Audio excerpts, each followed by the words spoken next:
নৈহাটিতে বাংলাদেশের অনুপ্রবেশকারীর অভিযোগে গ্রেপ্তার দুই শিশুসহ বাংলাদেশের এক মহিলা বাসিন্দা। বুধবার রাত আনুমানিক 10:30টার কিছু পরে এক অজানা মহিলা উত্তর 24 পরগনা জেলার ব্যারাকপুর পুলিশ কমিশনারেটের অন্তর্গত নৈহাটি অরবিন্দ রোডে অবস্থিত বড়মার মন্দিরের সামনে বসেছিলেন দুটি বাচ্চাকে নিয়ে।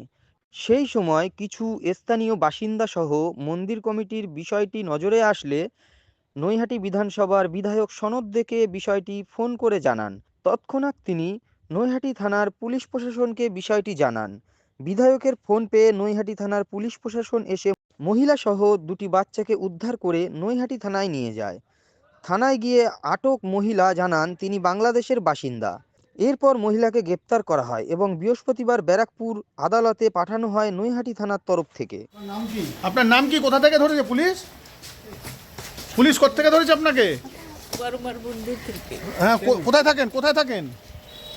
থাকেন কোথায় আপনি? বাড়ি কোথায় আপনার দিদি? ও দিদি, বাড়ি কোথায় আপনার?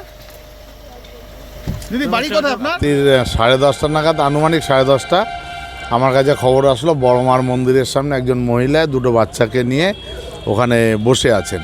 অনেকক্ষণ থেকেই নাকি বসেছিল। ওখানকার সকলে জিজ্ঞেস করাতে সে বলছে সে বাংলাদেশ থেকে এসছে। যখন বাংলাদেশ থেকে শুনলাম, আমি সাথে সাথে নৈহাটি থানার আইসিকে আমি ফোন করি যে আপনি দেখুন একজন মহিলা দুটো বাচ্চা নিয়ে এই গভীর রাতে বসে আছে। তারপরে আমি জানতে পারলাম যে বাংলাদেশ থেকে উনি এসছেন দুটো বাচ্চা সমেত। নামটা শোভা মজুমদার, শোভা মল্লিক। তা আমি সাথে সাথে পুলিশকে বলি প্রয়োজনীয় যা ব্যবস্থা নেওয়ার। পুলিশ তৎক্ষণাৎ মহিলা পুলিশ নিয়ে সেই তিনজনকে নিয়ে যায় থানায় এবং যতদূর জানতে পেরেছি তাদেরকে আজকে কোর্টে পাঠিয়েছে। কোর্ট কি বলে সেটা জানার অপেক্ষা। না, আমি ডিটেলসটা বলতে পারছি না যে বাংলাদেশের অত্যাচারে কিনা। তবে আমরা এইটুখানিও জানতে পেরেছি কয়েকদিন আগে আমাদের রাজ্যেরই 90 জন মৎস্যজীবীকে বাংলাদেশ ধরে তাদের প্রচণ্ড প্রহার করেছে, প্রচণ্ড মারধর করেছে। মাননীয় মুখ্যমন্ত্রী উনিও তীব্র নিন্দা করেছে এবং এদেরকে আমি শুনেছি, কি বিষয় আমি জানি না। একজন মহিলা দুটো বাচ্চা নিয়েই এখানে এসছেন। হ্যাঁ, দুটো কোলের বাচ্চা, একদম শিশু।